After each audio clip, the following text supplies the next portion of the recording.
Number 1, अगर सिर दर्द रहता है तो ठंडे पानी में पैर 5 मिनट डुबो कर रखें। नंबर 2, अगर नींद नहीं आती है तो रात को केला खाकर सोएं। नंबर 3, अगर सुबह थकान लगती है तो गुनगुना पानी पिएं। नंबर 4, अगर चेहरा फीका है तो सुबह खाली पेट सेब खाएं।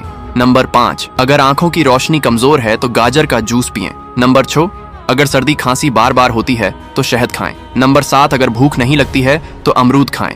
नंबर 8, अगर पेट साफ नहीं होता तो रात में पपीता खाएं।